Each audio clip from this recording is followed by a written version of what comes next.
Suamiku sang manajer sombong tega menyiram dan meludahi wajahku di hadapan gundiknya. Gajimu ku potong 80%. Dasar wanita tak berguna. Aku hanya tersenyum tapi 1 hari kemudian. Sebelum cerita dimulai silahkan tulis di kolom komentar dari daerah mana saja teman-teman yang menonton cerita ini. Jangan lupa like dan subscribe agar channel ini bisa semakin berkembang dan mempersembahkan cerita yang lebih menarik lagi.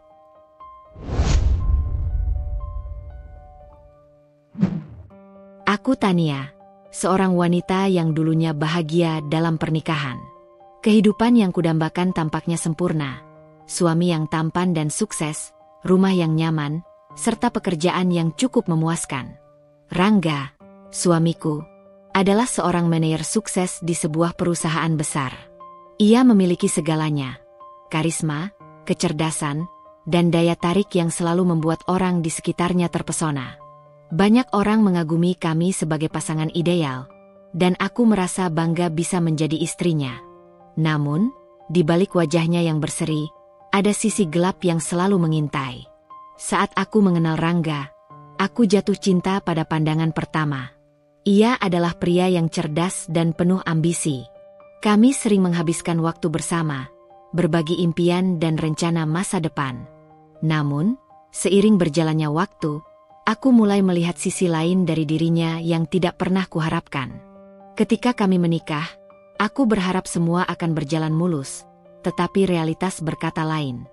Tahun-tahun pertama pernikahan kami terasa seperti bulan madu yang tak berujung. Namun, ketika Rangga mendapatkan promosi di tempat kerjanya, ia berubah menjadi sosok yang berbeda. Kesuksesan mulai membuatnya sombong, dan sifat egoisnya semakin menguat. Aku mengabaikan tanda-tanda peringatan yang muncul, berpikir bahwa ia hanya mengalami tekanan kerja. Namun, seiring waktu, aku menyadari bahwa ada sesuatu yang lebih dalam yang mengganggu hubungan kami. Satu sore, setelah bekerja lembur, aku pulang dengan harapan bisa menghabiskan waktu berkualitas bersamanya. Namun, saat aku membuka pintu rumah, suasana yang kutemukan jauh dari harapan. Rangga dan Rifda, gundiknya, tertawa riang di ruang tamu. Mereka tidak menyadari kehadiranku, dan suaranya mengiris hatiku. Rasanya seperti dunia ini runtuh di hadapanku. Aku merasa terhianati, marah, dan bingung.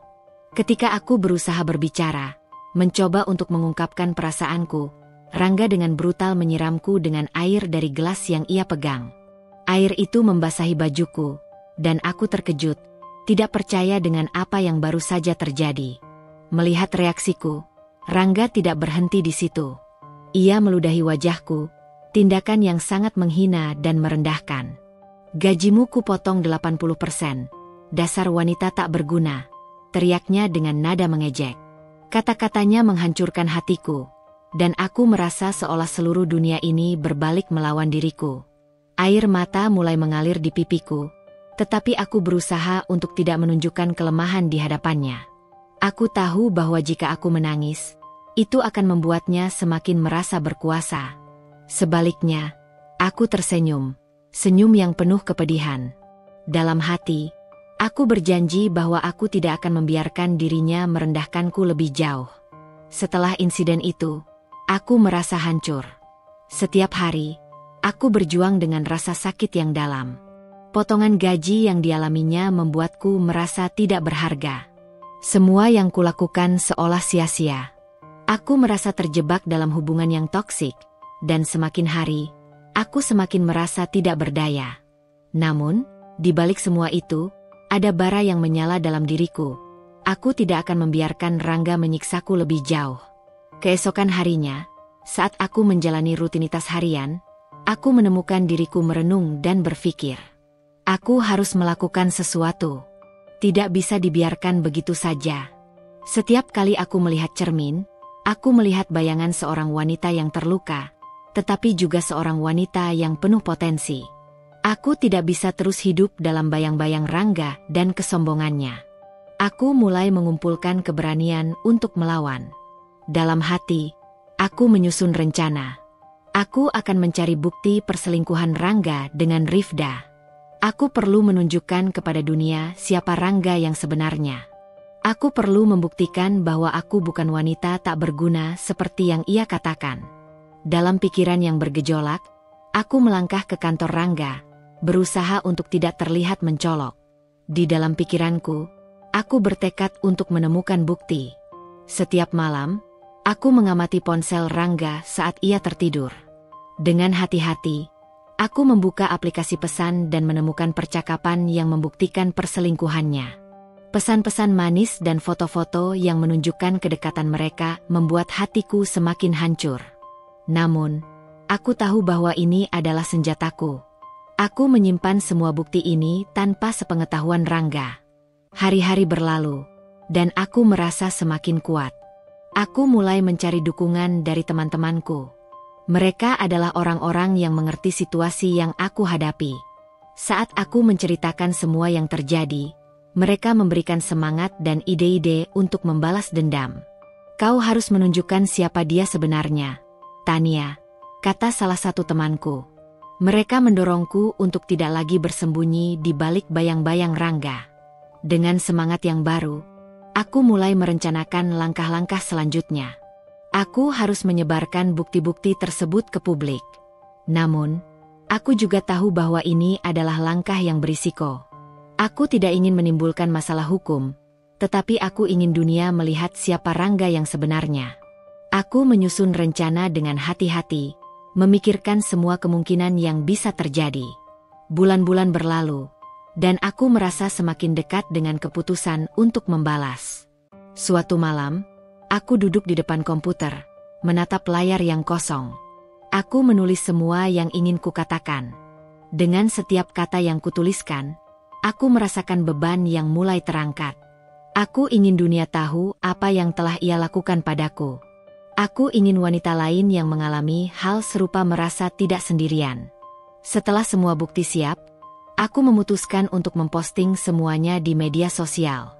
Dalam postinganku, aku menceritakan kisahku dengan penuh emosi. Aku mengunggah pesan-pesan, foto-foto, dan segala sesuatu yang bisa menunjukkan siapa Rangga yang sebenarnya.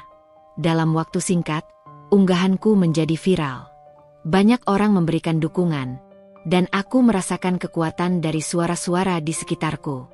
Dalam sekejap, dunia yang dulunya menutup mata kini mulai terbuka. Rangga dan Rifda tidak bisa lagi menyembunyikan diri. Mereka berdua menjadi target cercaan publik. Rangga kehilangan pekerjaannya, dan Rifda pun tidak luput dari hinaan. Aku merasakan kepuasan yang mendalam, tetapi juga kesadaran bahwa ini bukan akhir dari perjuanganku. Aku masih harus menghadapi apa yang akan terjadi selanjutnya. Rangga mencoba menghubungiku, berusaha untuk meminta maaf. Ia merasa terpojok, tetapi aku sudah tidak mau mendengarnya lagi. Rasa sakit yang ia berikan tidak bisa begitu saja dihapuskan. Aku menolak untuk memberi kesempatan kedua. Dalam hatiku, aku menyadari bahwa tidak ada cinta yang tersisa, hanya luka yang dalam. Setelah semua ini, aku mulai memperbaiki hidupku. Aku fokus pada karir dan belajar untuk mencintai diriku sendiri. Aku mengikuti kelas-kelas pengembangan diri, bertemu orang-orang baru, dan menemukan kebahagiaan yang telah lama hilang. Aku mulai melihat diriku sebagai wanita yang kuat dan berharga. Akhirnya, aku menemukan tujuan baru dalam hidup. Aku ingin membantu wanita lain yang mengalami kekerasan dalam rumah tangga. Dengan berbagi pengalamanku, aku menjadi suara bagi mereka yang tidak bisa bersuara. Dalam proses ini, aku menemukan kekuatan yang lebih besar daripada sekadar balas dendam. Aku menemukan cara untuk bangkit dan memberi inspirasi kepada orang lain. Kini, aku Tania, bukan lagi wanita yang teraniaya. Aku adalah wanita yang bangkit dari keterpurukan. Dalam setiap langkah, aku membawa bersamaku cerita tentang keberanian dan ketahanan. Aku belajar bahwa meskipun masa lalu menyakitkan, aku memiliki kekuatan untuk menentukan masa depanku sendiri. Dengan semua yang telah terjadi, aku berjanji pada diriku sendiri untuk tidak pernah lagi membiarkan siapapun merendahkan diriku. Kini, aku adalah penguasa atas hidupku sendiri. Setelah insiden itu, hidupku seolah runtuh dalam sekejap. Potongan gaji yang menyakitkan membuatku merasa terpuruk, tidak hanya secara finansial, tetapi juga secara emosional. Setiap kali aku melihat rekening bank, rasa cemas dan khawatir menghantuiku. Jumlah yang tertera menjadi pengingat nyata akan betapa tidak berartinya aku di mata Rangga. Kata-katanya yang menyakitkan. Gajimu ku potong 80%, dasar wanita tak berguna. Terus terngiang di telingaku, seolah menjadi mantra yang menghantui setiap langkahku. Rasa malu dan terhina melanda diriku.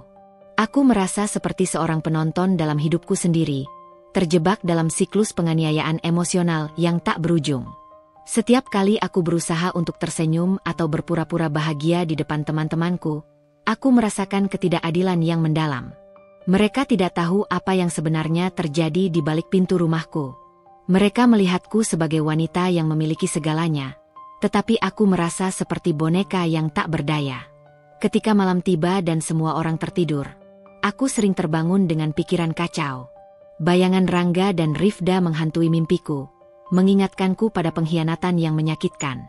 Aku merasa terjebak dalam labirin pikiran yang tidak ada ujungnya. Dalam keheningan malam, aku sering bertanya pada diriku sendiri, apa yang salah denganku? Mengapa aku tidak cukup baik? Namun, di dalam hatiku, ada bara yang menyala.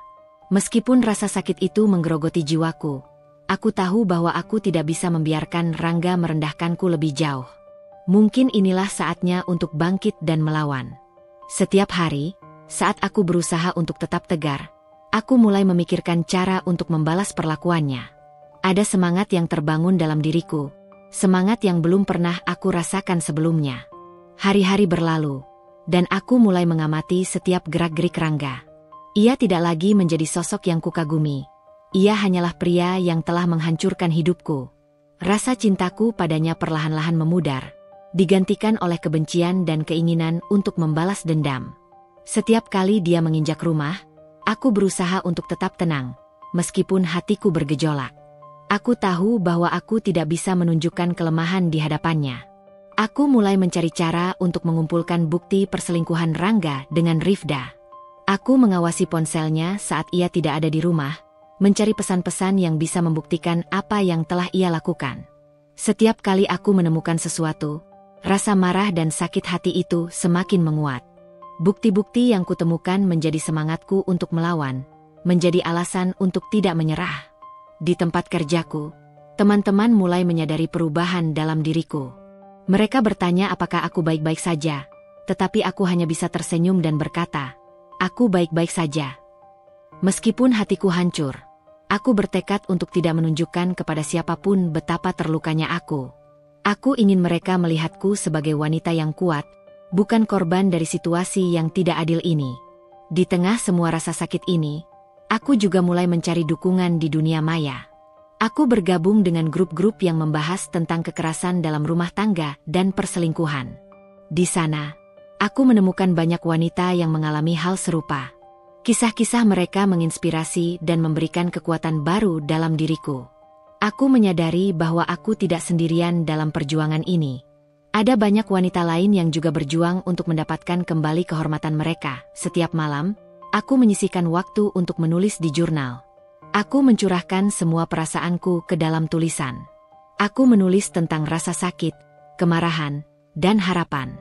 Tulisan-tulisan itu menjadi pelampiasanku, tempat di mana aku bisa mengekspresikan semua yang tidak bisa kuungkapkan di depan orang lain.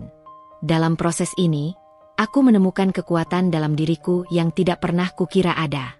Suatu malam, saat aku menulis, aku teringat pada momen ketika Rangga pertama kali menyatakan cintanya padaku.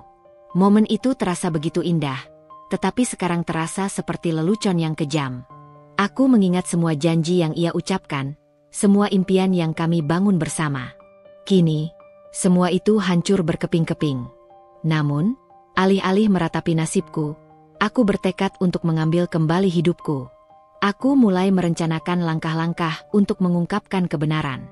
Setiap kali aku memikirkan tentang mengungkapkan perselingkuhan Rangga di depan umum, hatiku bergetar.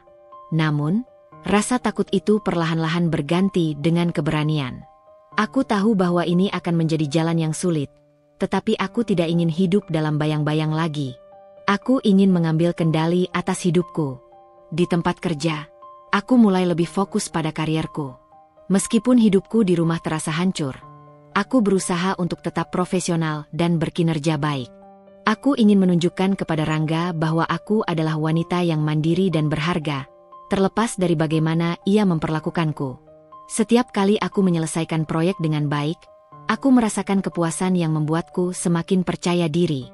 Suatu pagi, saat aku sedang sarapan, aku melihat Rangga yang duduk di seberang meja.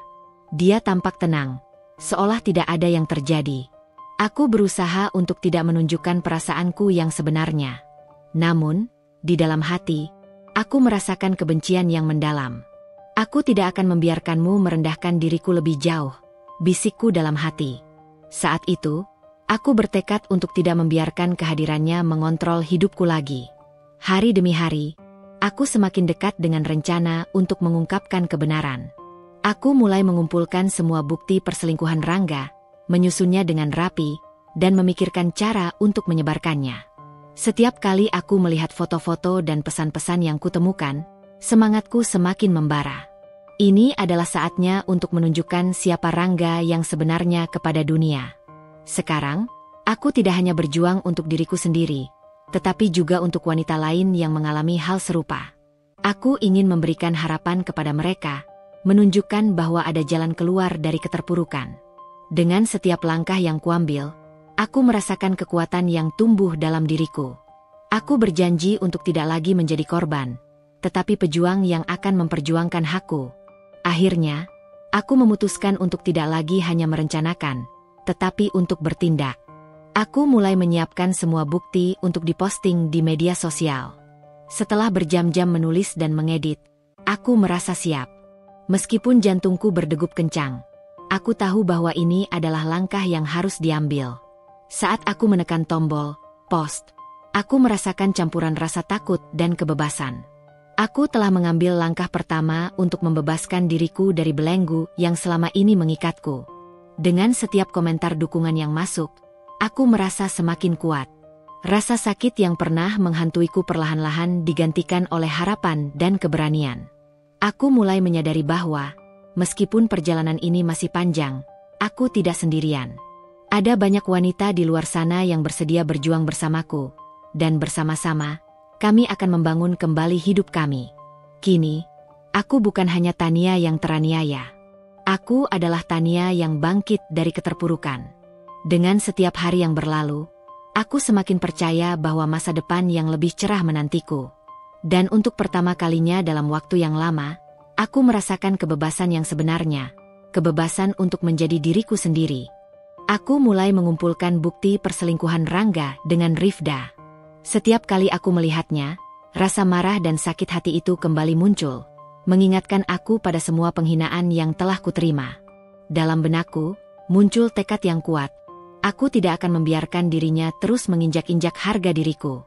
Pesan-pesan, foto-foto, dan rekaman suara yang kutemukan di ponselnya adalah senjataku. Dengan bukti-bukti ini di tanganku, aku bisa menunjukkan kepada dunia siapa Rangga yang sebenarnya. Langkah pertama dalam rencanaku adalah mengawasi Rangga lebih dekat. Setiap malam, saat ia tertidur, aku mulai membongkar ponselnya. Dengan hati-hati, aku membuka aplikasi pesan dan mulai mencari komunikasi antara Rangga dan Rifda. Setiap kali aku menemukan pesan-pesan manis yang mereka tukarkan, hatiku bergetar. Kata-kata itu, yang seharusnya hanya untukku, kini menjadi alat untuk membalas dendam. Aku menyimpan setiap pesan yang kutemukan, mengunduh foto-foto mereka bersama, dan merekam percakapan yang bisa membuktikan perselingkuhan mereka. Aku merasakan adrenalin mengalir dalam diriku saat berhasil menemukan bukti-bukti itu. Setiap penemuan baru menjadi bahan bakar bagi tekadku. Dalam hati, aku berjanji untuk membuktikan bahwa aku bukan wanita tak berguna seperti yang ia katakan. Rencana balas dendam ini menjadi tujuan hidupku. Sebuah jalan keluar dari rasa tertekan dan terhina. Ketika aku mengumpulkan bukti, aku juga mulai merencanakan langkah selanjutnya. Aku tahu bahwa hanya mengumpulkan bukti tidaklah cukup. Aku harus menemukan cara untuk menyebarkannya ke publik. Media sosial menjadi pikiranku. Masyarakat saat ini sangat terhubung, dan aku tahu bahwa jika aku bisa menunjukkan siapa Rangga yang sebenarnya, banyak orang akan mendukungku. Aku mulai menyusun rencana untuk mengungkapkan semua ini. Di siang hari, Aku berusaha untuk tetap terlihat normal di tempat kerja. Teman-temanku mulai menyadari bahwa aku tidak seceria dulu, tetapi aku berhasil menyembunyikan rasa sakitku. Mereka sering bertanya apakah aku baik-baik saja, dan aku hanya tersenyum sambil menjawab, "Ya, aku baik-baik saja." Namun di dalam hati, aku berjuang dengan rasa amarah yang sulit ditahan. Setiap malam, aku kembali ke ponsel Rangga, mencari lebih banyak bukti. Satu malam, saat aku sedang meneliti, aku menemukan rekaman suara yang membuatku terkejut. Di dalamnya, Rangga dan Rifda berbicara dengan penuh kasih sayang, seolah-olah tidak ada orang lain di dunia ini. Suara mereka yang ceria seolah menertawakan semua rasa sakit yang kutanggung. Aku mendengarkan rekaman itu berulang kali, dan setiap kali aku melakukannya, rasa sakit itu semakin dalam. Namun, aku tahu bahwa rekaman itu adalah senjata yang sangat kuat. Aku mulai menyimpan semua bukti dalam folder di laptopku, dengan hati-hati mengatur setiap dokumen dan file. Setiap kali aku menambahkan bukti baru, aku merasakan kekuatan yang tumbuh dalam diriku. Rencana ini bukan sekadar balas dendam. Ini adalah cara untuk merebut kembali kendali atas hidupku. Aku ingin menunjukkan pada Rangga bahwa aku bukan wanita yang bisa dipermainkan. Satu malam, saat aku sedang menyortir bukti, aku teringat pada momen-momen indah yang pernah kami lalui. Kenangan manis itu kini terasa pahit. Namun, aku berusaha untuk tidak terjebak dalam nostalgia dan tetap fokus pada tujuanku. Setiap kali aku merasa ragu, aku mengingat semua kata-kata yang pernah diucapkan Rangga yang menyakitkan. Dasar wanita tak berguna. Itu menjadi mantra yang mendorongku untuk terus maju. Keesokan harinya, aku bertemu dengan teman baikku, Maya, yang selalu mendukungku. Saat kami duduk di kafe, aku mengungkapkan semua yang terjadi. Aku menceritakan tentang bukti-bukti yang telah kutemukan dan rencanaku untuk mengungkapkan semuanya. Maya mendengarkan dengan seksama, dan matanya berbinar saat aku menjelaskan rencanaku. "Kau harus melakukannya, Tania. Ini adalah hakmu untuk berbicara," katanya dengan semangat. Mendengar dukungan dari Maya membuatku semakin yakin. Kami mulai merencanakan langkah-langkah konkret untuk memperkenalkan bukti-bukti itu ke media sosial. Kami membahas cara terbaik untuk mengungkapkan semuanya tanpa menimbulkan masalah hukum. "Kau bisa mulai dengan postingan yang menceritakan kisahmu, lalu sertakan bukti-bukti yang mendukung," sarannya. Ide itu terasa segar, dan aku bersemangat untuk mulai menulis. Hari-hari berlalu, dan aku fokus untuk menyiapkan postingan. Aku menulis dengan sepenuh hati, mencurahkan semua emosiku ke dalam kata-kata. Aku ingin orang lain memahami apa yang telah terjadi, bagaimana Rangga telah menghancurkan hidupku. Setiap kalimat yang kutulis terasa seperti pelepasan, seolah mengangkat beban berat dari pundakku. Suatu malam, setelah berjam-jam menulis, aku akhirnya menyelesaikan draft postinganku. Dengan tangan bergetar, aku membaca ulang semua yang kutulis. Rasa sakit, kemarahan, dan harapan bercampur aduk. Ini adalah momen di mana aku akan mengambil kembali kekuatanku. Aku mengunggah postingan itu dan menunggu reaksi. Jantungku berdetak kencang, dan aku merasa campur aduk antara rasa takut dan harapan. Saat postinganku mulai mendapatkan perhatian, notifikasi di ponselku berdatangan. Teman-temanku mulai mengomentari dan membagikan unggahanku. Rasa dukungan dari mereka memberi semangat baru. Aku melihat banyak komentar yang menyemangatiku, dan aku merasa tidak sendirian lagi. Hal ini memberiku kekuatan untuk melanjutkan rencanaku. Namun, di balik semua dukungan itu, aku juga merasakan ketakutan. Bagaimana jika Rangga mengetahui apa yang aku lakukan? Aku tahu bahwa dia pasti akan marah dan berusaha untuk membalas. Namun, rasa takut itu tidak dapat menghentikanku. Aku telah mengambil keputusan dan tidak akan mundur. Aku akan melawan, tidak hanya untuk diriku sendiri, tetapi juga untuk semua wanita yang pernah mengalami hal serupa. Hari-hari berikutnya di tempat kerja menjadi semakin rumit. Rangga tidak menyadari apa yang terjadi, tetapi aku bisa merasakan ketegangan di antara kami. Setiap kali dia melangkah masuk ke ruang kantor, aku berusaha untuk tidak menunjukkan perasaanku. Di dalam hati, aku merancang langkah-langkah selanjutnya, menyiapkan semua bukti untuk saat yang tepat. Setelah beberapa hari, postinganku mulai mendapatkan perhatian luas. Banyak orang mulai membagikannya, dan aku merasa terinspirasi oleh dukungan yang mengalir. Aku mulai mendapatkan pesan dari wanita lain yang mengalami situasi serupa. Mereka mengungkapkan rasa terima kasih karena aku berani berbicara. Setiap pesan yang kuterima semakin memperkuat tekadku untuk melanjutkan perjuangan ini. Satu malam, saat aku sedang merenung, aku menerima pesan dari seorang jurnalis yang ingin mewawancaraku. Dia telah melihat postinganku dan tertarik untuk mengangkat kisahku. Rasa takut kembali muncul, tetapi kali ini aku merasa bersemangat. Ini adalah kesempatan untuk menjangkau lebih banyak orang dan mengungkapkan kebenaran. Setelah berdiskusi dengan Maya, aku memutuskan untuk menerima tawaran itu. Ketika wawancara berlangsung, aku merasa gugup, tetapi aku tahu bahwa ini adalah langkah penting. Aku menceritakan semua yang terjadi, bagaimana Rangga merendahkan dan menyakitiku. Aku tidak menyimpan apapun. Aku ingin dunia tahu siapa dia sebenarnya. Wawancara itu menjadi titik balik dalam hidupku. Selama beberapa hari setelahnya, cerita tentangku mulai menyebar lebih jauh lagi. Dengan setiap berita yang ditayangkan, aku merasakan kekuatan yang tumbuh dalam diriku. Aku tidak hanya membela diriku sendiri, tetapi juga memberikan suara bagi mereka yang terjebak dalam situasi serupa. Aku ingin menunjukkan kepada dunia bahwa tidak ada yang bisa merendahkan kita tanpa konsekuensi. Rencana balas dendamku bukan hanya tentang menghancurkan Rangga, tetapi juga tentang membangkitkan kesadaran akan kekerasan dalam rumah tangga dan perselingkuhan yang seringkali dianggap tabu. Saat cerita ini mulai menyebar, aku juga mulai menerima dukungan dari berbagai organisasi yang peduli terhadap isu-isu kekerasan dalam rumah tangga.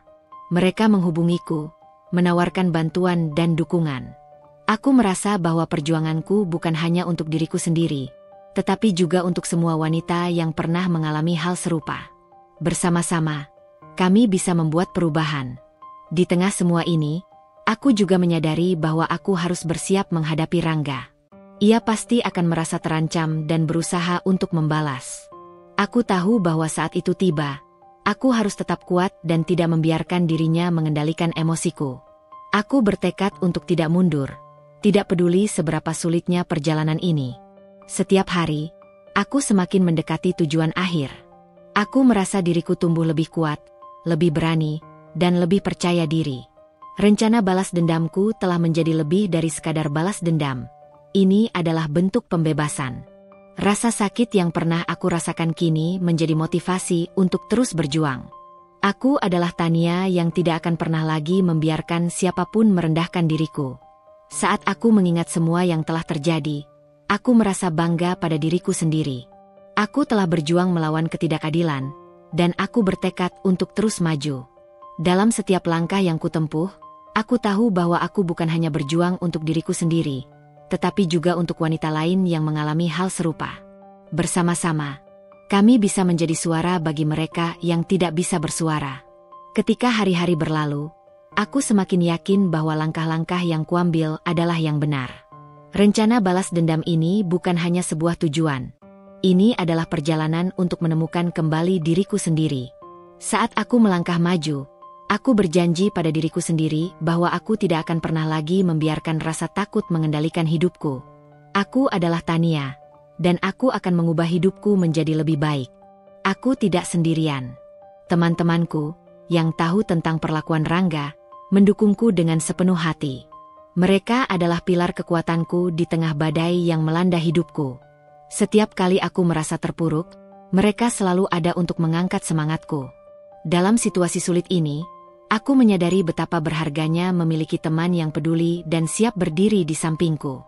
Malam itu, kami berkumpul di apartemenku.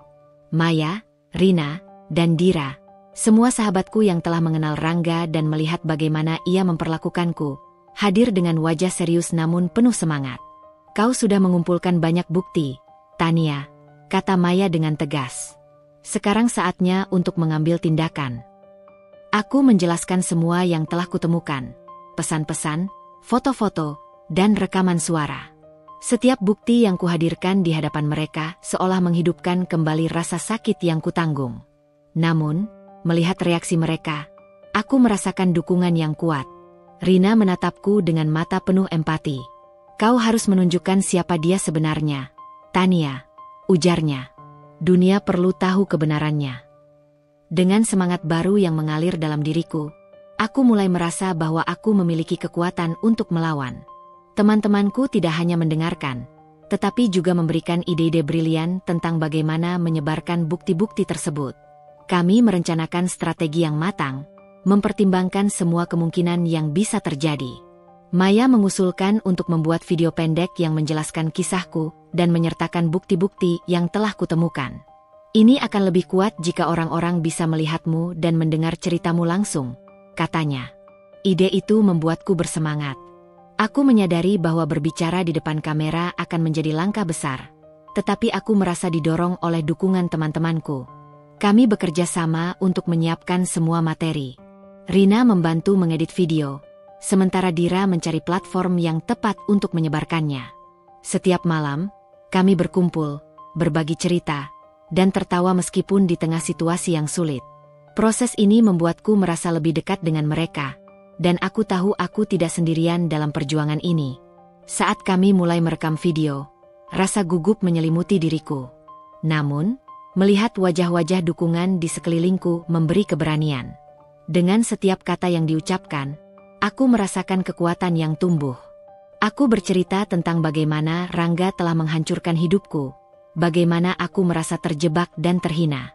Setiap kalimat yang kuucapkan terasa seperti pelepasan, dan aku mulai merasa bahwa aku tidak hanya menyampaikan ceritaku, tetapi juga mewakili banyak wanita lain yang mengalami hal serupa.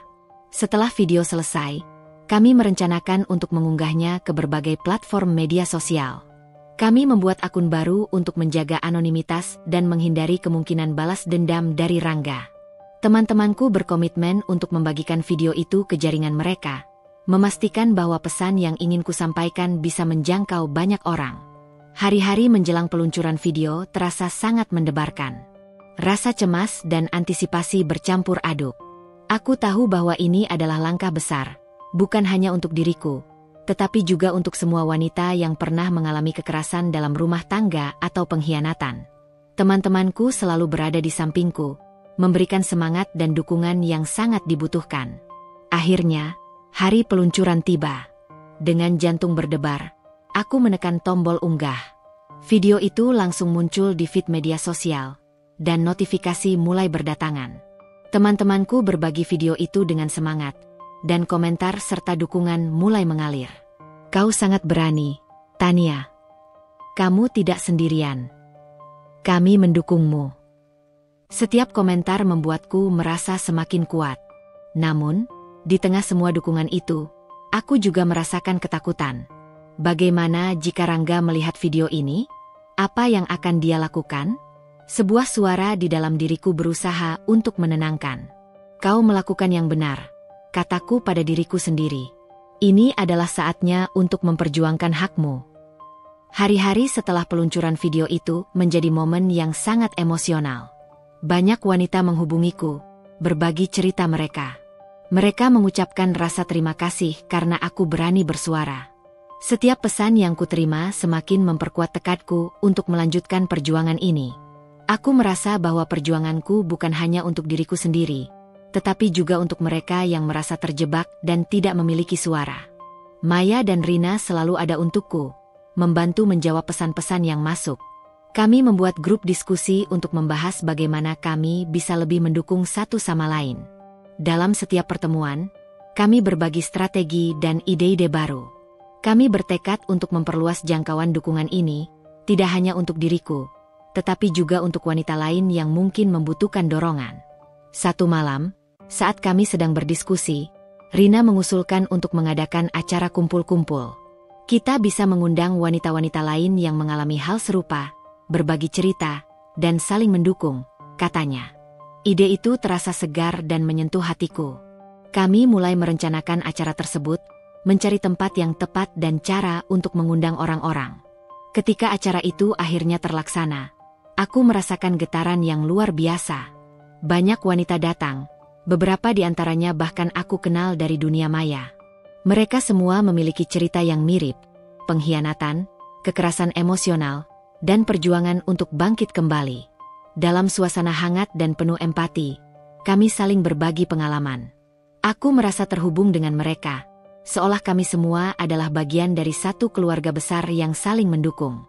Di tengah acara, aku berbicara di depan mereka, membagikan kisahku. Setiap kata yang diucapkan terasa lebih ringan saat mendengarnya dari mulutku. Aku melihat mata mereka yang penuh harapan, dan aku tahu bahwa aku tidak sendirian dalam perjuangan ini. Kami saling memberi semangat, berjanji untuk terus mendukung satu sama lain. Setelah acara, banyak wanita yang menghubungiku untuk berbagi cerita lebih lanjut. Beberapa dari mereka bahkan ingin terlibat dalam kampanye yang sedang kami jalankan. Aku merasa semakin bersemangat, menyadari bahwa ini adalah langkah awal untuk membangun komunitas yang kuat. Kami mulai merencanakan pertemuan rutin, di mana kami bisa saling berbagi dan mendiskusikan cara untuk membantu lebih banyak orang. Dengan dukungan teman-temanku dan wanita-wanita hebat yang baru kutemui, aku merasa lebih kuat dari sebelumnya. Aku tidak lagi merasa terpuruk atau terhina. Sebaliknya, aku merasa bangga bisa berdiri di samping mereka, berjuang untuk membuat perubahan. Setiap momen yang kuhabiskan bersama mereka mengingatkan aku bahwa kami memiliki kekuatan untuk mengubah hidup kami menjadi lebih baik. Satu hal yang sangat jelas bagiku, aku tidak sendirian lagi. Teman-temanku dan komunitas baru yang kutemukan menjadi sumber kekuatan dan inspirasi. Aku mulai melihat masa depan dengan lebih cerah, penuh harapan dan kemungkinan. Setiap langkah yang kuambil adalah langkah menuju kebebasan dari belenggu yang selama ini mengikatku. Dalam perjalanan ini, aku belajar bahwa dukungan dari orang-orang terdekat sangat penting. Mereka memberiku kekuatan untuk melawan, untuk berbicara, dan untuk tidak takut lagi. Aku bertekad untuk terus melangkah maju, tidak hanya untuk diriku sendiri, tetapi juga untuk semua wanita yang merasa terjebak dalam kesedihan dan kekerasan. Akhirnya, aku menyadari bahwa setiap langkah kecil yang kuambil menuju keadilan adalah langkah besar untuk diriku sendiri dan untuk orang lain. Bersama teman-temanku, kami akan terus berjuang, saling mendukung, dan membuktikan bahwa kami adalah wanita yang kuat dan tidak akan membiarkan siapapun merendahkan kami lagi. Aku menatap layar laptopku dengan tangan bergetar. Kursor di depan kalimat pembuka terasa seperti ujung pedang yang siap menebas masa laluku. Dadaku sesak, bukan karena ragu, tapi karena kemarahan yang sudah terlalu lama kutahan. Malam itu, pukul 2:14. Semua orang di rumah sudah terlelap, atau setidaknya aku berharap begitu. Tapi aku tahu Rangga tidak tidur di kamarnya malam ini. Aku tahu di mana dia berada. Bersama Rifda. Di hotel yang dulu sering kami kunjungi untuk merayakan ulang tahun pernikahan kami. Ironi, bukan? Aku menarik napas dalam-dalam. Sudah berhari-hari aku menyiapkan ini. Folder demi folder berisi foto, video, dan pesan antara mereka berdua. Semuanya sudah kupilah dengan rapi. Tanggal, waktu, lokasi. Bahkan ada satu video yang terekam jelas bagaimana Rangga memeluk Rifda di parkiran kantor saat hujan turun deras. Ia memayungi wanita itu dengan jasnya, jas yang kubelikan saat ulang tahunnya tahun lalu. Aku membuka akun Instagramku. Akun yang selama ini kuisi dengan foto-foto bahagia, senyum palsu, dan caption motivasi yang terdengar manis tapi hampa. Foto-foto pernikahan, makan malam romantis, liburan ke Bali. Semuanya hanya topeng. Orang-orang mungkin melihatku sebagai istri bahagia, tapi malam ini aku akan menghapus semua kebohongan itu dengan satu postingan. Aku mengetik perlahan. Terkadang, orang yang paling kamu percayai adalah orang yang paling pandai menghancurkanmu. Aku lelah diam. Ini adalah kisahku, dan inilah kebenaran yang selama ini kusembunyikan. Jari-jariku berhenti di situ. Kutatap kalimat itu lama. Lalu kutarik napas lagi dan mulai menambahkan foto pertama. Tangkapan layar dari pesan WhatsApp Rangga dengan Rifda. Isi pesannya menjijikkan. Aku rindu wangi parfummu. Sayang. Jangan bilang siapa-siapa. Ya, aku bisa gila kalau Tania tahu. Aku menatap pesan itu dengan tatapan datar. Dahulu, membaca kata, sayang, dari bibirnya bisa membuatku tersenyum semalaman. Sekarang kata yang sama terasa seperti racun. Aku menambahkan foto kedua. Potret mereka berdua di kafe. Tangan Rangga menggenggam tangan Rifda. Foto ketiga. Video pendek berdurasi 10 detik. Direkam dari CCTV kantor. Saat mereka berciuman di tempat parkir. Aku menatap layar. Hatiku berdetak cepat, bukan karena takut, tapi karena puas. Aku ingin dunia tahu. Aku ingin mereka tahu siapa Rangga sebenarnya. Kutatap wajahku di layar laptop. Di mataku sendiri, aku melihat dua hal yang dulu tak pernah kulihat bersamaan, luka dan kekuatan. Sebelum menekan tombol, bagikan, aku sempat menutup mata sejenak. Ini bukan hanya tentang balas dendam, bisikku. Ini tentang mengambil kembali harga diriku. Lalu klik. Unggahan itu terbit. Dalam hitungan detik, ponselku mulai bergetar.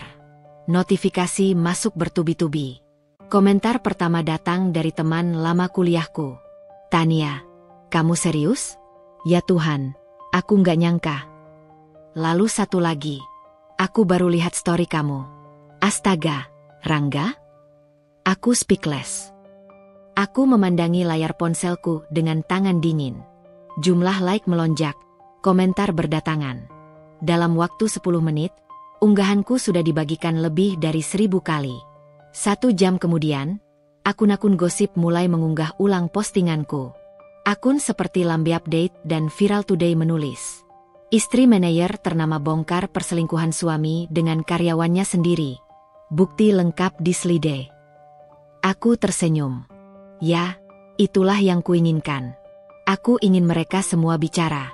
Aku ingin suara mereka menjadi senjata untuk menghancurkan nama Rangga, seperti ia pernah menghancurkan harga diriku di depan Rifda. Tapi aku tidak berhenti di situ. Aku membuka aplikasi TikTok, mempersiapkan video. Di layar, wajahku terlihat pucat tapi tegas. Aku duduk di kursi ruang tamu, dengan pencahayaan redup yang sengaja kupilih. Aku menatap kamera dan mulai berbicara. "Hai, aku Tania. Aku bukan influencer, bukan artis, tapi malam ini aku ingin bicara. Aku sudah lama diam, terlalu lama.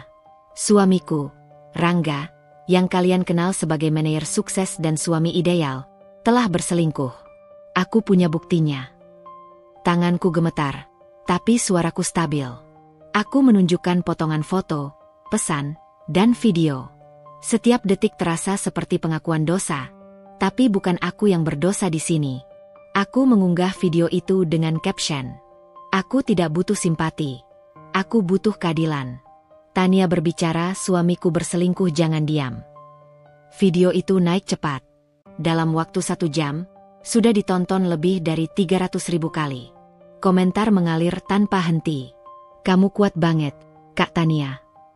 Biar mereka tahu karma itu nyata." "Gila, Rangga nggak malu? Dia manajer di PT Dharma Kencana kan?" Beberapa akun besar mulai ikut menyuarakan dukungan. Ada yang membuat thread di Twitter, X, meringkas semua bukti yang kutampilkan di Instagram.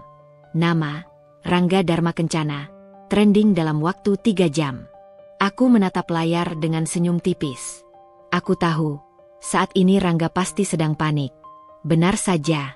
Pukul 4 dini hari, ponselku berdering. Nama Rangga muncul di layar. Aku hanya menatapnya tanpa berniat menjawab. Telepon pertama, kedua, ketiga, aku abaikan semua. Hingga akhirnya ia mengirim pesan. "Apa yang kamu lakukan, Tan? Kamu mau hancurin hidupku?" Aku mengetik balasan pelan-pelan. Setiap huruf seperti pisau yang kuarahkan tepat ke jantungnya. Aku hanya menunjukkan kebenaran. Kamu sendiri yang menghancurkan hidupmu. Tidak ada balasan setelah itu. Aku tertawa kecil. Tawa yang getir tapi juga melegakan. Untuk pertama kalinya setelah sekian lama, aku merasa berkuasa. Paginya, semua kantor heboh. Temanku, Vina, mengirim pesan. "Tan, lo viral." Semua grup kantor ngomongin lo. "Rangga nggak masuk kerja hari ini. Katanya lagi diinterogasi sama HRD."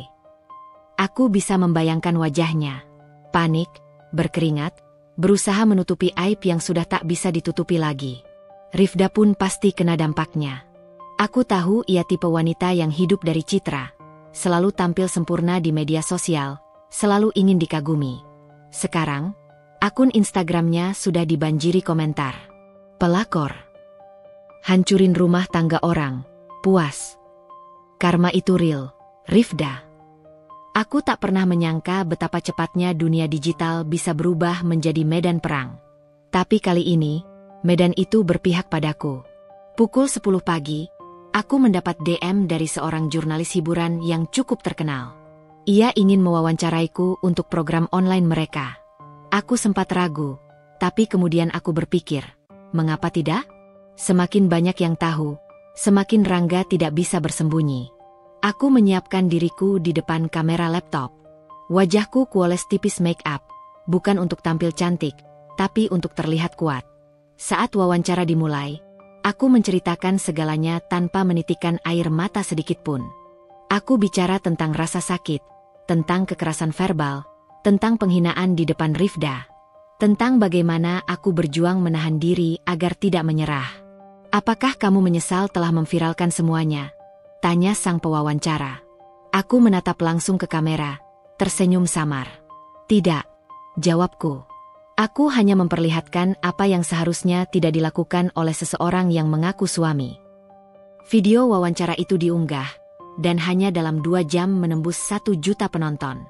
Kolom komentar dipenuhi dukungan. Bahkan beberapa organisasi perempuan mulai mengunggah ulang video itu, menyebutku sebagai contoh perempuan yang berani bersuara. Aku tidak lagi menjadi sekadar korban. Aku menjadi simbol. Malam itu, saat aku duduk di balkon, menatap langit Jakarta yang kelabu, ponselku berdering lagi. Kali ini dari nomor tak dikenal. Tania, ini aku, Rifda. Aku menahan napas. Suara itu gemetar. Aku mohon, tolong hapus videonya. Aku udah kehilangan pekerjaan, keluargaku malu. Aku memotong ucapannya dengan dingin. Kamu pikir waktu kamu berdiri di depan aku, sambil tertawa ketika Rangga meludahi wajahku, kamu peduli perasaanku? Sekarang rasain sendiri. Aku menutup telepon tanpa mendengar jawaban. Tanganku bergetar. Tapi kali ini bukan karena takut, karena puas. Namun, jauh di dalam diriku, aku tahu perang ini baru dimulai. Dan aku siap. Pagi berikutnya terasa berbeda. Bukan karena matahari lebih terang, tapi karena dunia seolah berputar lebih cepat di sekelilingku. Ketika kubuka ponsel, notifikasi menumpuk seperti hujan badai. Ada ribuan pesan masuk, dari orang-orang yang kukenal maupun yang asing. DM dari wanita-wanita yang menceritakan kisah mereka sendiri, yang juga disakiti, ditipu, dikhianati. Mereka menulis dengan nada yang sama. Lega karena ada seseorang yang berani bicara duluan. Kak Tania, aku nangis lihat video kamu. Aku juga pernah diselingkuhi, tapi aku takut bersuara. Terima kasih sudah jadi suara kami, Kak. Kamu hebat. Dunia butuh perempuan seperti kamu. Kubaca satu persatu, meski air mataku menetes di pipi. Tapi kali ini bukan air mata sedih. Ini air mata kemenangan. Selama ini aku pikir aku sendirian dalam rasa sakit. Tapi ternyata banyak perempuan lain yang terperangkap di dalam sunyi yang sama. Dan malam kemarin, ketika aku menekan tombol, bagikan, aku tanpa sadar telah menyalakan api untuk mereka juga. Sementara itu, berita tentang Rangga terus membesar. Beberapa portal berita menulis judul sensasional. Manajer ternama PT Dharma Kencana terseret skandal perselingkuhan. Istri bongkar semua di media sosial. Tania berbicara trending nomor 1. Warganet dukung istri korban perselingkuhan. Aku menatap layar dengan perasaan campur aduk. Rasanya aneh melihat namaku di mana-mana. Orang-orang memperdebatkan kisahku, membuat video reaksi, bahkan ada yang mengedit potongan video TikTokku dengan musik dramatis di belakangnya. Lucu. Ya, hidupku yang dulu terasa seperti penjara kini menjadi tontonan publik. Tapi untuk pertama kalinya aku tidak merasa kecil. Namun di sisi lain, aku tahu seseorang di luar sana sedang kehilangan kendali. Sekitar siang hari, aku menerima pesan dari Vina. Tan, Rangga ngamuk di kantor. Katanya kamu fitnah dia. Dia mau laporin kamu balik. Katanya pencemaran nama baik. Aku tertawa sinis. Fitnah? Bisikku pelan sambil menatap layar. Lucu sekali. Aku tahu ini akan terjadi. Rangga tidak akan tinggal diam, karena bagi dia, reputasi lebih penting dari segalanya. Tapi aku sudah siap. Semua bukti yang kuposting punya timestamp dan bukti keaslian. Tidak ada satupun yang bisa ia bantah. Dan benar saja, beberapa jam kemudian aku melihat pernyataannya di media. Ia mengunggah video klarifikasi di akun Instagramnya, yang kini penuh komentar hujatan. Saya ingin meluruskan beberapa hal, katanya dengan wajah lelah. Apa yang disebarkan istri saya itu tidak sepenuhnya benar. Ada kesalahpahaman besar di sini. Saya mohon publik untuk tidak menghakimi sebelum tahu fakta sebenarnya. Aku menatap layar, bibirku tersenyum. Kesalahpahaman besar. Aku menekan tombol rekam di ponselku, menyalakan kamera depan, dan membuat video balasan. Rangga, kamu bilang ini kesalahpahaman? Mungkin kamu lupa. Aku punya video kamu dengan Rifda di hotel. Kamu juga lupa kalau aku punya pesan suaramu malam itu. Saat kamu bilang, aku cinta kamu, pada dia. Kalau itu yang kamu sebut salah paham, maka dunia ini memang penuh orang buta. Aku mengunggah video itu dengan caption. Tidak semua kebenaran bisa disembunyikan dengan alasan. Tania berbicara jangan diam. Dalam waktu kurang dari setengah jam, video itu ditonton lebih dari 1 juta kali. Komentar meledak. Netizen seperti mendapat bahan bakar baru untuk amarah mereka. Tuh kan, ketahuan bohong. Mana bisa ngeles, Bang Rangga. Pelakor dan pembohong, kombo maut. Akun gosip besar bahkan membuat kompilasi perang video kami, menampilkan potongan wajah Rangga dan aku secara bergantian dengan judul besar. Drama suami istri paling viral 2025. Sementara itu, aku mendapat panggilan dari HRD tempatku dan Rangga bekerja. Tania, kami sudah meninjau situasinya, kata salah satu kepala divisi dengan nada hati-hati. Kami paham ini masalah pribadi, tapi dampaknya besar bagi perusahaan.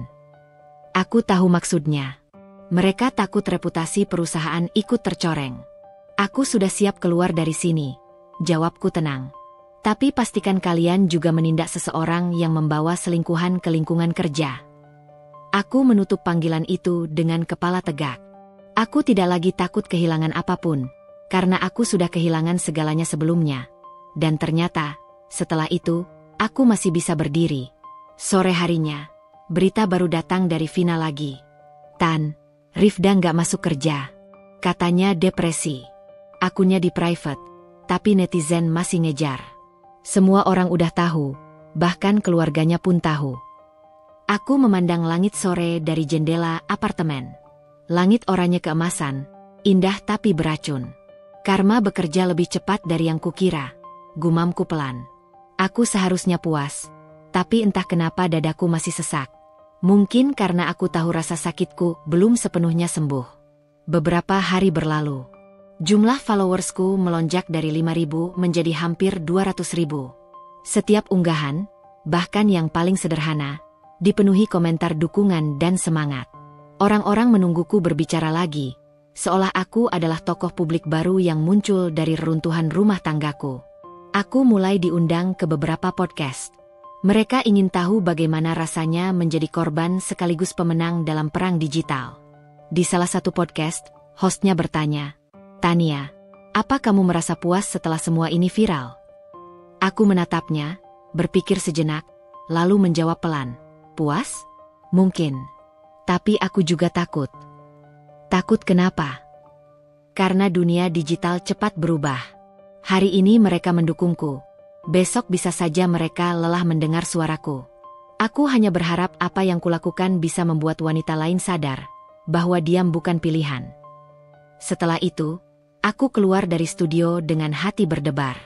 Aku merasa sedang berjalan di antara dua dunia.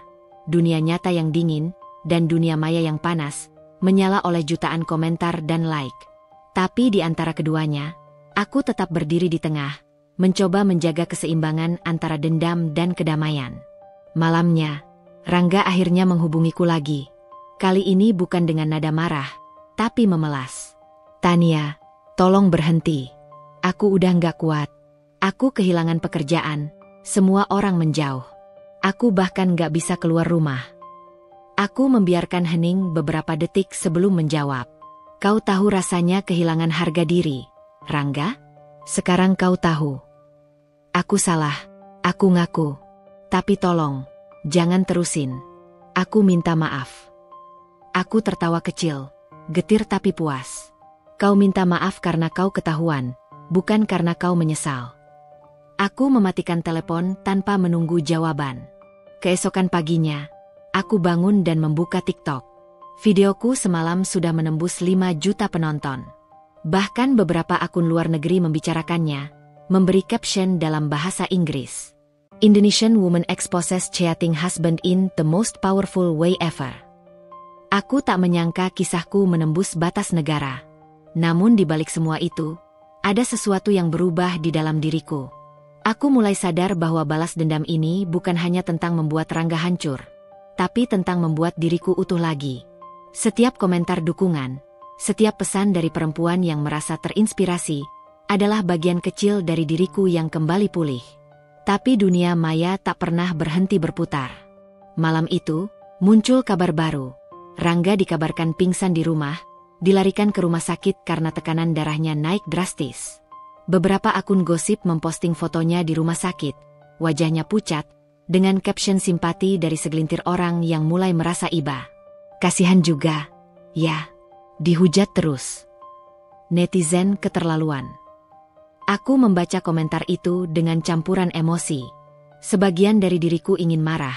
Kenapa mereka lupa apa yang sudah dia lakukan padaku? Tapi sebagian lain merasa kosong. Apakah ini tujuan akhirnya? Membuatnya menderita sampai orang lain iba padanya? Aku duduk di depan cermin lama, menatap pantulan wajahku sendiri. Apakah aku sudah menang? Bisikku pelan. Tidak ada jawaban. Hanya bayangan mataku sendiri yang tampak letih. Sudah seminggu sejak unggahanku pertama kali mengguncang dunia maya. 7 hari yang terasa seperti 7 tahun. Dalam waktu sesingkat itu, hidupku berubah sepenuhnya. Dari seorang istri yang dipermalukan di depan selingkuhan suami, aku berubah menjadi sosok yang namanya dikenal jutaan orang. Setiap kali aku membuka ponsel, ada saja video yang memakai wajahku, kutipan dari kata-kataku. Bahkan orang-orang membuat filter bertema, Tania berbicara. Dunia memujiku, tapi entah kenapa, setiap malam aku tetap merasa sepi. Aku duduk di ruang tamu dengan lampu yang remang, memandangi unggahan terakhirku yang kini mencapai hampir 13 juta penonton di TikTok. Wajahku terpampang di mana-mana, tapi jauh di dalam dada, aku masih bisa merasakan luka yang sama seperti malam pertama aku disiram air dan diludahi oleh Rangga. Kebanggaan tidak menghapus trauma. Kemenangan tidak selalu membawa kedamaian. Namun, aku tahu satu hal, aku tidak menyesal. Karena malam itu, aku tidak hanya menuntut balas untuk diriku sendiri. Aku menuntut keadilan untuk setiap perempuan yang pernah ditindas dan dibungkam. Ponselku bergetar. Nomor baru. Aku hampir tidak ingin menjawab, tapi rasa penasaran mengalahkan segalanya. Tania? Suara di seberang terdengar berat dan pelan. Aku mengenali suara itu seketika. Rangga. Tania, aku mau ketemu. Sekali ini saja. Aku janji gak akan marah. Aku cuma mau bicara. Suara itu terdengar begitu berbeda dari biasanya. Dulu ia berbicara dengan nada tinggi, penuh ego dan kemarahan.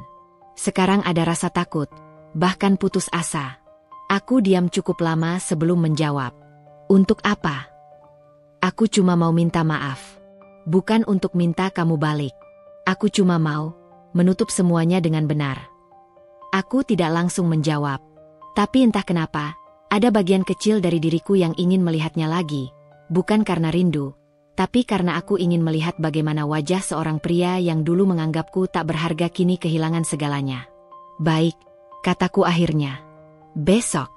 1 kali saja. Keesokan harinya, aku tiba di sebuah kafe kecil di sudut kota. Tempatnya sepi, jauh dari keramaian. Aku memilih duduk di pojok, di dekat jendela. 15 menit kemudian, Rangga datang. Ia terlihat jauh berbeda. Tubuhnya lebih kurus, rambutnya berantakan, dan matanya sayu. Tidak ada lagi aura percaya diri dan kesombongan yang dulu selalu menempel padanya.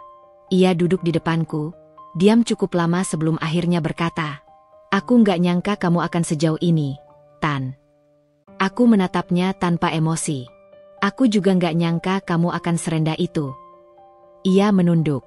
Aku kehilangan segalanya. Jabatan, nama baik, bahkan keluarga Rifda menjauh dariku. Aku cuma punya rasa bersalah sekarang. Aku menghela napas pelan. Itu konsekuensi. Aku tidak menciptakannya. Kamu yang menanamnya. Kami terdiam lama. Hanya suara sendok yang beradu di cangkir kopi. Lalu ia berkata lagi, aku tahu aku nggak bisa memperbaiki apapun. Tapi aku ingin kamu tahu. Aku menyesal. Aku tertawa kecil, getir tapi tulus. Menyesal itu mudah, Rangga. Tapi yang kamu lakukan padaku, meninggalkan luka yang gak akan sembuh dengan kata, maaf. Ia menatapku dengan mata basah. Aku tahu. Tapi terima kasih. Karena kamu udah berani melawanku. Aku pantas dapat ini. Ada kesunyian aneh di antara kami.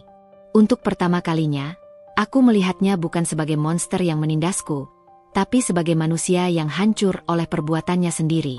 Mungkin inilah puncak dari dendamku, bukan ketika dia jatuh, tapi ketika aku bisa menatapnya tanpa benci lagi.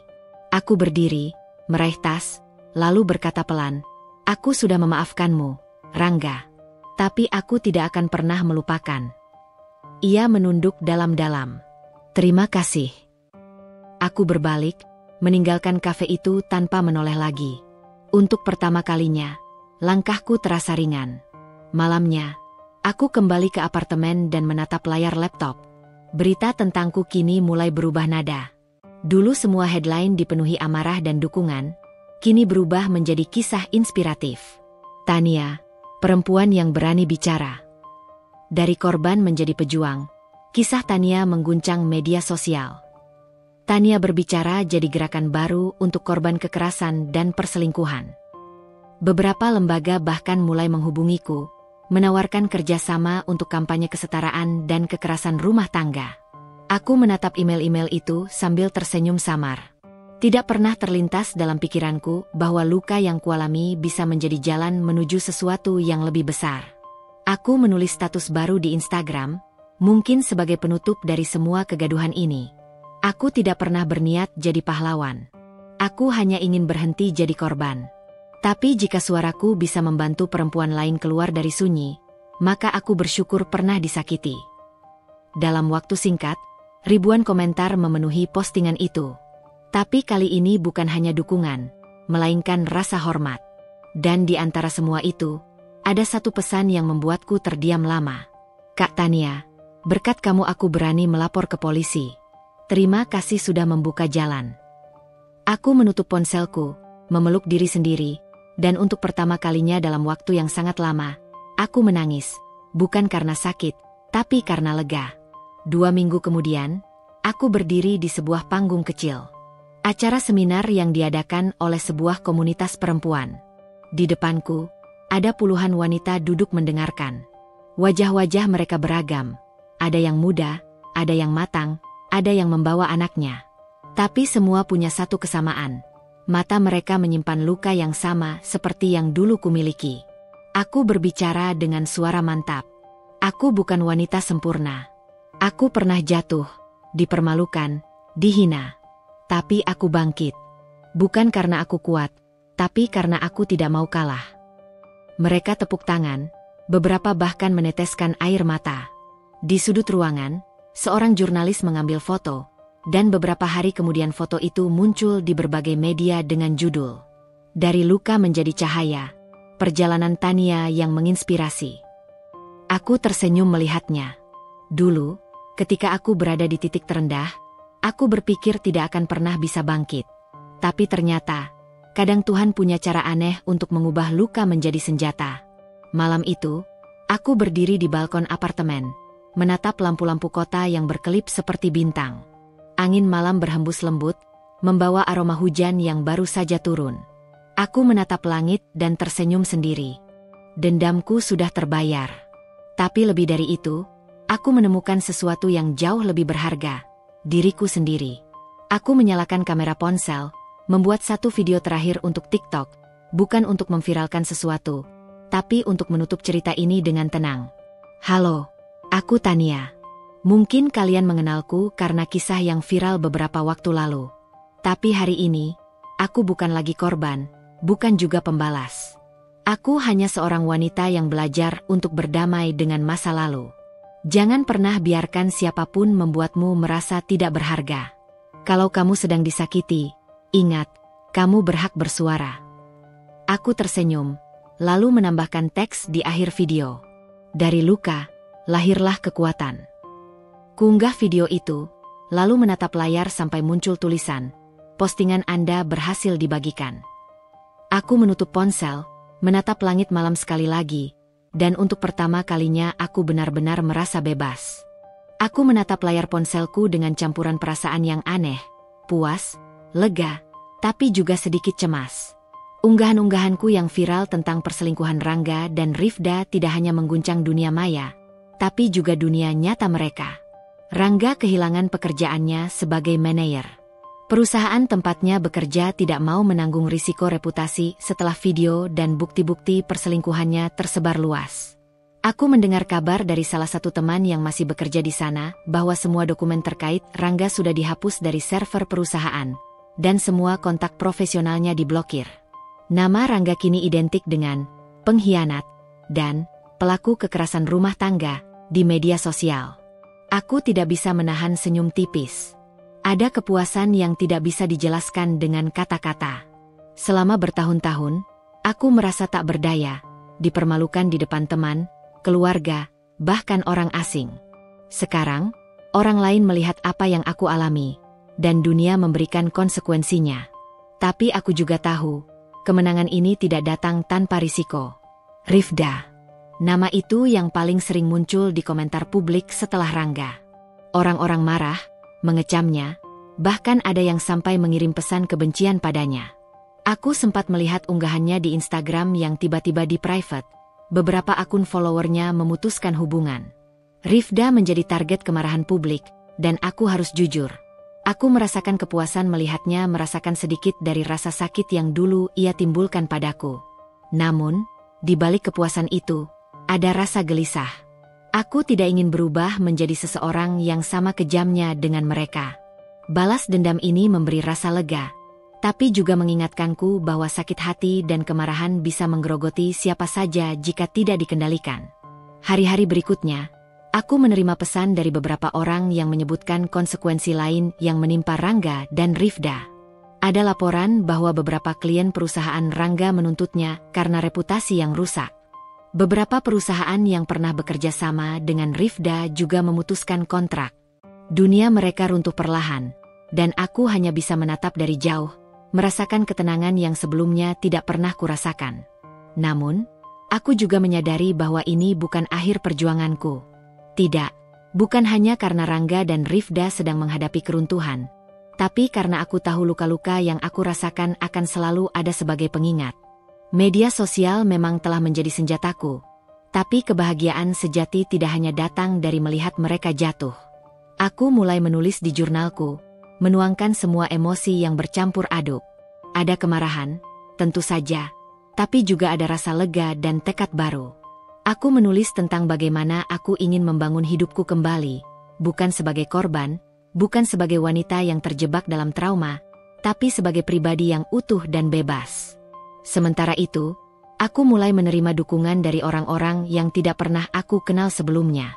Wanita-wanita yang mengalami hal serupa mulai menghubungiku, bercerita tentang penderitaan mereka, tentang bagaimana mereka takut bersuara, tentang bagaimana mereka ingin melawan tapi merasa tak mampu. Suara-suara itu menjadi semacam panggilan bagiku. Aku sadar bahwa balas dendam yang kulakukan bukan hanya tentang Rangga dan Rifda, tapi tentang membuka jalan untuk banyak perempuan yang selama ini diam. Hari demi hari, aku menyaksikan bagaimana konsekuensi dari tindakan Rangga dan Rifda menjadi pelajaran bagi banyak orang.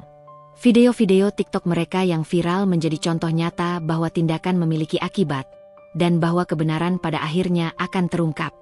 Aku merasa puas. Kepuasan ini berbeda dari perasaan yang biasanya datang dari balas dendam sederhana. Ini bukan sekadar melihat mereka menderita. Ini tentang melihat kebenaran muncul ke permukaan, tentang melihat keadilan yang, walau lambat, akhirnya menjemput mereka yang salah. Namun, di malam hari, ketika semua lampu kota berkelip dari balkon apartemenku, aku duduk sendiri, merenung. Aku sadar bahwa ini hanyalah langkah awal. Dunia tidak akan berhenti menghukum Rangga dan Rifda, tapi aku harus memastikan aku tidak terjebak dalam kebencian yang sama. Balas dendam ini memberiku kekuatan. Tapi kekuatan itu harus kuarahkan untuk sesuatu yang lebih besar daripada sekadar kepuasan pribadi. Aku menutup laptopku, menatap langit malam, dan berjanji pada diri sendiri, ini bukan akhir dari perjuanganku. Ini adalah awal dari fase baru. Aku akan menggunakan pengalaman ini untuk membangun hidupku, membangun karierku, dan membantu mereka yang selama ini merasa tak bersuara. Konsekuensi telah menimpa Rangga dan Rifda. Tapi konsekuensi yang lebih besar, yang paling penting, adalah apa yang akan aku lakukan selanjutnya. Dan aku tahu, aku akan menjadikannya luar biasa. Ponselku bergetar lagi. Nomor yang sama. Rangga. Aku menatap layar lama sebelum akhirnya menjawab. Suaranya terdengar berbeda dari yang kuingat. Tidak ada lagi nada tinggi, tidak ada kemarahan yang tajam, hanya ketakutan dan penyesalan. Tania, aku ingin bicara, katanya dengan suara parau. Aku menarik napas panjang, menahan dorongan emosi yang menggelegak di dadaku. Selama berbulan-bulan aku membayangkan momen ini, bagaimana aku akan membalasnya, bagaimana aku akan menatapnya dengan dingin, bagaimana aku akan memastikan dia merasakan sakit yang sama seperti yang dulu kurasakan. Tapi kenyataannya, saat suaranya terdengar nyata di ujung telepon, aku merasa jantungku berdebar tak terkendali, antara marah, benci, dan rasa sakit yang masih membekas. Kenapa?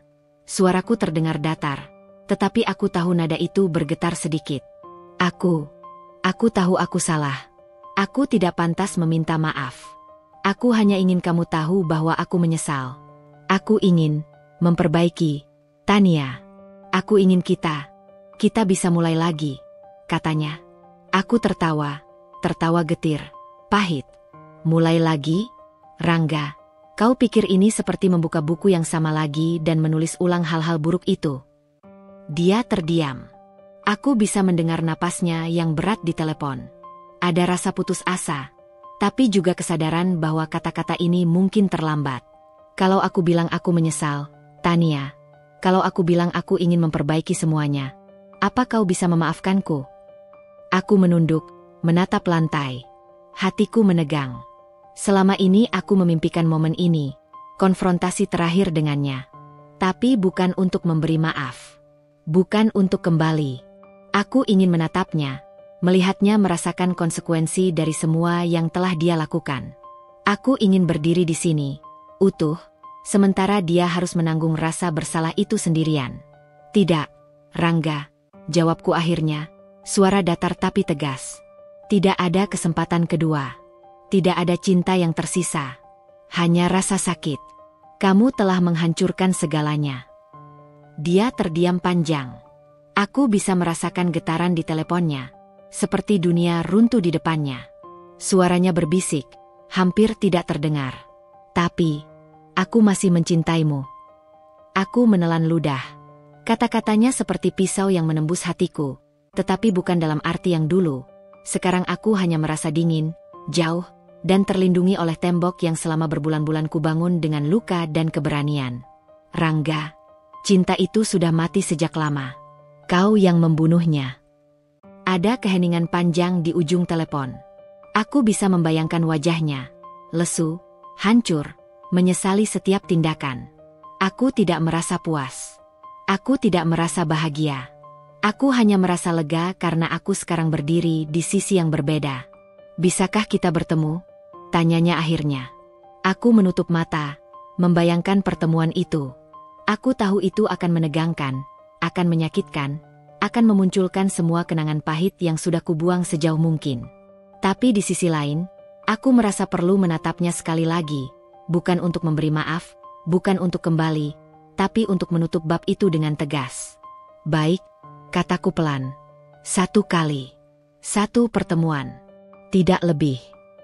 Hari pertemuan itu tiba. Aku berdiri di depan cermin di kamar, menatap diriku sendiri. Rambut kusut karena bangun kesiangan, mata merah karena kurang tidur. Tapi aku menatap cermin dan melihat keteguhan yang tidak ada di wajahku dulu. Aku bukan lagi perempuan yang mudah terhancurkan, yang selalu menangis di sudut kamar, yang merasa tidak berharga. Aku adalah Tania yang berdiri di sini, utuh, dengan luka sebagai kekuatan. Aku mengenakan gaun sederhana berwarna hitam, tidak terlalu mencolok tapi elegan. Tidak ada parfum yang berlebihan, tidak ada perhiasan mahal. Aku hanya ingin dirinya melihat aku apa adanya, kuat, mandiri, dan tak tergoyahkan. Kafe yang kami pilih sepi, jauh dari keramaian, jauh dari mata publik. Aku duduk di pojok, menatap pintu masuk. Hatiku berdetak kencang ketika aku melihat Rangga masuk. Ia tampak berbeda dari yang terakhir kulihat.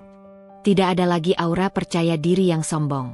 Ia berjalan lambat, menunduk, wajahnya pucat, mata merah karena kurang tidur atau mungkin karena penyesalan. Dia duduk di depanku, diam. Aku menatapnya lekat-lekat. Ada begitu banyak hal yang ingin kukatakan, begitu banyak rasa sakit yang ingin kubagikan, tapi aku menahan diri. Aku ingin momen ini menjadi puncak, bukan drama emosional yang akan membuatku lemah. Rangga, kataku akhirnya. Suaraku dingin, datar, tidak ada getar emosi. Kau tahu kenapa aku ingin pertemuan ini, bukan? Dia menunduk, mengangguk pelan. Ya, aku tahu.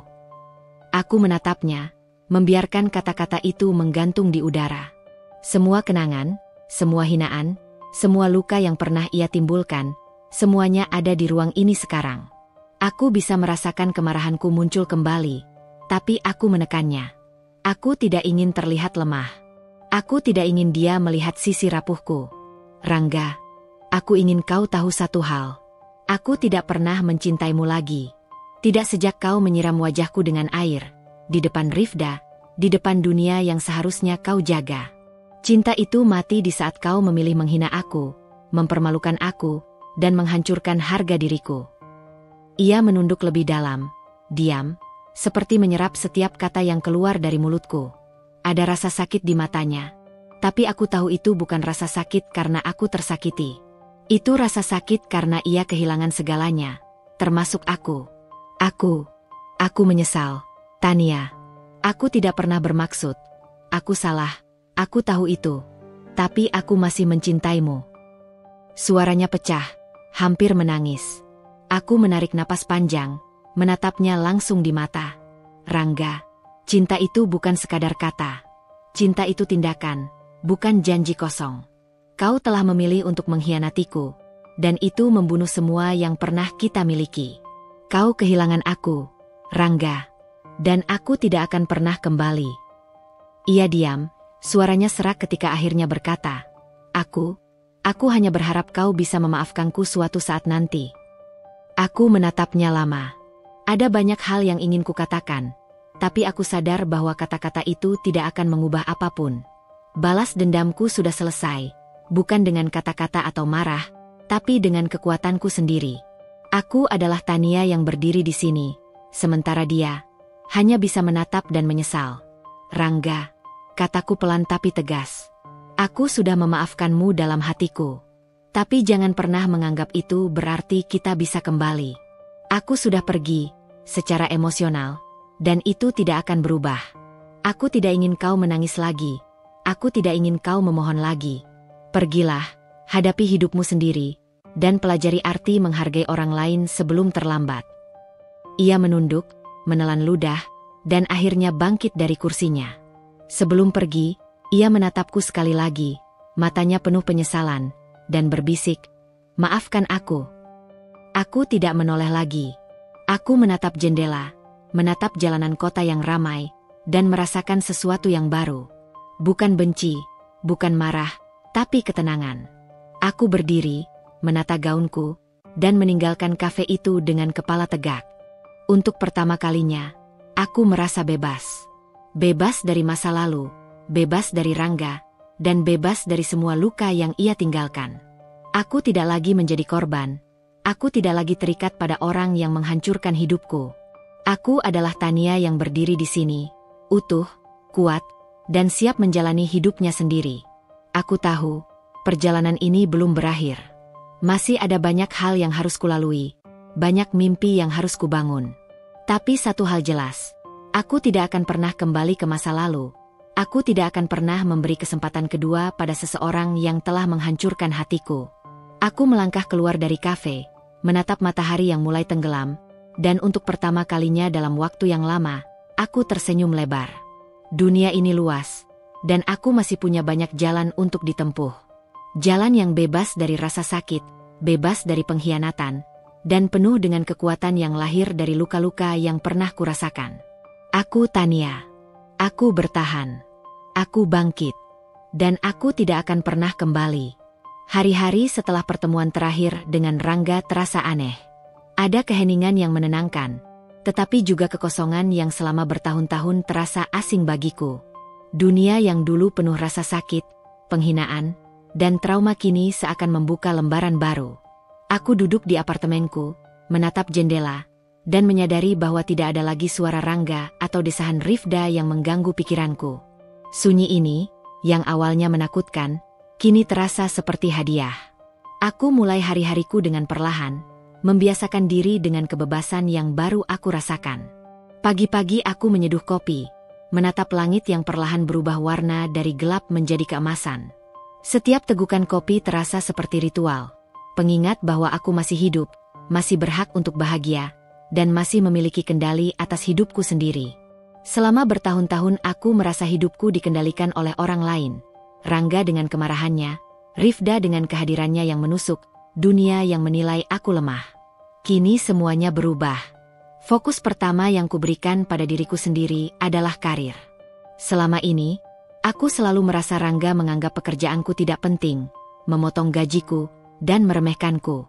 Tapi aku tahu aku lebih dari sekadar pendapatan atau jabatan. Aku mulai menyusun ulang semua rencana profesionalku, mengevaluasi skill yang kumiliki, dan merancang strategi untuk menempatkan diriku di posisi yang lebih kuat. Aku mendaftar kursus online, membaca buku pengembangan diri, menghadiri seminar, dan bahkan mulai menulis blog tentang pengalaman hidupku, tentang kekerasan emosional, tentang pengkhianatan, dan tentang bagaimana menemukan kekuatan setelah trauma. Menulis menjadi terapi bagiku. Setiap kata yang kutulis, setiap kalimat yang kulahirkan, membantuku memproses rasa sakit yang pernah ada. Aku menulis tentang malam-malam ketika aku menangis di kamar mandi, ketika aku merasa tidak ada yang peduli. Aku menulis tentang perasaan dipermalukan di depan Rangga, di depan Rifda, di depan dunia. Tapi lebih dari itu, aku menulis tentang bagaimana aku berhasil bangkit, tentang langkah-langkah kecil yang membawaku pada kemandirian, tentang kebebasan yang kutemukan ketika aku memutuskan untuk tidak lagi membiarkan orang lain mendefinisikan nilai diriku. Blogku perlahan mendapatkan pembaca. Awalnya hanya beberapa orang, teman-teman lama yang tahu kisahku. Namun semakin banyak orang yang membaca, semakin banyak yang menulis kepadaku, berbagi cerita mereka sendiri, dan memberi semangat. Aku mulai merasakan kekuatan dari komunitas yang mendukung satu sama lain, dan itu memberiku motivasi baru. Aku sadar, perjuangan ini bukan hanya milikku sendiri, tapi juga milik banyak wanita yang selama ini terjebak dalam hubungan toksik, merasa tidak berdaya, dan takut bersuara. Selain itu, aku mulai membangun kembali jaringan profesionalku. Aku menghubungi mantan kolega, menghadiri acara networking, dan mulai membuka peluang baru. Ada rasa takut di awal, takut ditolak, takut gagal, takut dianggap tidak kompeten. Tapi setiap langkah kecil yang kuambil memberi rasa percaya diri yang tak ternilai. Aku mulai menerima proyek-proyek yang menantang, menawarkan ide-ide baru, dan menunjukkan bahwa aku mampu mengendalikan karierku sendiri. Setiap keberhasilan, sekecil apapun, terasa seperti kemenangan pribadi. Di sisi pribadi, aku belajar untuk mencintai diriku sendiri. Selama bertahun-tahun aku merasa bahwa harga diriku tergantung pada pengakuan Rangga, pada perasaan Rifda, bahkan pada pandangan orang lain. Sekarang aku memahami bahwa nilai seorang manusia tidak ditentukan oleh orang lain. Aku mulai merawat diriku dengan lebih baik. Aku berolahraga, makan sehat, tidur cukup, dan melakukan hal-hal yang membuatku bahagia. Aku berjalan-jalan sendirian di taman, menikmati musik favoritku, menonton film yang kubenci ditonton bersama Rangga. Setiap momen kecil itu menjadi pengingat bahwa hidup ini milikku, dan aku berhak menentukannya sendiri. Aku juga mulai membuka hati untuk hal-hal baru. Aku bergabung dengan komunitas seni, ikut kelas fotografi, dan bahkan mulai mencoba hal-hal yang dulu terasa menakutkan. Aku menemukan bahwa keberanian bukan berarti tidak merasa takut, tetapi berani melangkah meskipun ada ketakutan.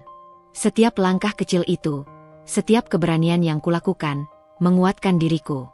Aku merasa bangga pada diriku sendiri, karena untuk pertama kalinya aku melakukan sesuatu tanpa persetujuan atau pengaruh orang lain. Teman-temanku menjadi pilar utama dalam proses ini. Mereka selalu ada, mendukungku, mendengar keluh kesahku, dan memberi saran. Mereka mengingatkanku bahwa aku layak bahagia, layak dicintai, dan layak dihargai. Aku juga mulai menyadari bahwa dukungan tidak selalu datang dari orang terdekat. Kadang datang dari orang yang bahkan baru dikenal, yang menunjukkan kepedulian tulus. Perlahan-lahan, dunia sosialku berubah menjadi ruang yang positif, penuh energi yang membangun. Namun, membangun kembali diri tidak selalu mudah. Ada hari-hari ketika kenangan tentang Rangga dan Rifda datang menghantui, ketika aku merasa kesepian, ketika rasa sakit itu muncul kembali. Tapi aku belajar untuk menghadapi rasa sakit itu, bukan menghindarinya. Aku menulis, aku berbicara dengan teman, aku bermeditasi. Aku belajar bahwa kekuatan tidak datang dari menghapus rasa sakit, tetapi dari menerima dan menghadapinya. Aku juga menyadari pentingnya menetapkan batasan. Aku tidak lagi membiarkan orang lain menginjak batas pribadiku. Aku belajar berkata, tidak, tanpa rasa bersalah, menolak orang yang mencoba memanfaatkan kebaikanku, dan menjaga energi agar tidak habis untuk hal-hal yang tidak penting.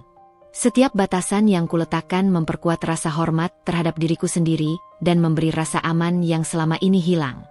Di sisi finansial, aku mulai menata ulang kehidupan ekonomiku. Aku belajar mengatur keuangan, menabung, berinvestasi, dan merencanakan masa depan dengan matang. Aku tidak lagi bergantung pada orang lain, tidak lagi takut jika sesuatu hilang. Setiap keputusan finansial yang kuambil adalah simbol kemandirian dan kendali atas hidupku sendiri. Seiring waktu, aku mulai merasakan perubahan besar dalam diriku. Dulu aku merasa rapuh, mudah terluka, dan tidak berdaya. Sekarang aku merasa kuat, tangguh, dan mandiri. Aku menyadari bahwa pengalaman pahit yang kualami bukan akhir dari hidupku, tapi batu loncatan untuk menjadi versi terbaik dari diriku. Aku mulai tersenyum lebih sering, tertawa lebih lepas, dan menikmati setiap momen dengan kesadaran penuh. Aku juga mulai membantu orang lain. Aku berbagi pengalaman dan strategi menghadapi hubungan toksik melalui blog, media sosial, dan workshop kecil. Setiap orang yang kubantu memberi rasa lega dan kepuasan tersendiri.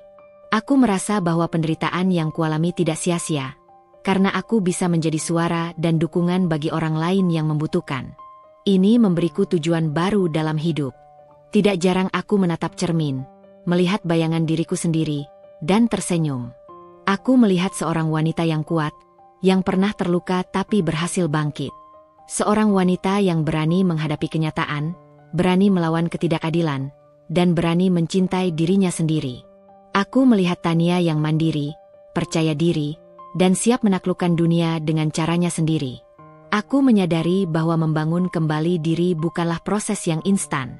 Itu adalah perjalanan panjang, penuh tantangan, kesalahan, dan pembelajaran. Tapi setiap langkah yang kuambil, setiap pengalaman yang kualami, membentuk fondasi yang kokoh untuk hidup yang lebih baik. Aku belajar bahwa kebahagiaan bukan sesuatu yang diberikan oleh orang lain, tapi sesuatu yang diciptakan sendiri. Aku juga mulai menulis rencana jangka panjang. Aku ingin membangun karir yang solid, membantu lebih banyak wanita, dan menjadi inspirasi bagi mereka yang pernah merasa tidak berdaya. Aku ingin kehidupanku berarti, bukan hanya untuk diriku sendiri, tapi untuk banyak orang yang membutuhkan. Hari-hari berlalu, dan aku terus berkembang. Aku belajar untuk merayakan kemenangan kecil, menghargai diri sendiri, dan menikmati perjalanan. Aku menyadari bahwa hidup bukan tentang siapa yang menghancurkanmu atau siapa yang menyakitimu, tapi tentang bagaimana kau bangkit dan menemukan kekuatan dalam dirimu sendiri. Aku menatap langit dari balkon apartemenku, matahari terbenam di cakrawala. Aku merasa damai. Untuk pertama kalinya dalam hidupku, aku merasa utuh. Luka-luka yang dulu membuatku rapuh kini menjadi kekuatan. Aku tidak lagi bergantung pada pengakuan orang lain, tidak lagi terikat oleh masa lalu, dan tidak lagi takut menghadapi dunia. Aku Tania. Aku selamat dari badai. Aku bangkit dari puing-puing masa lalu.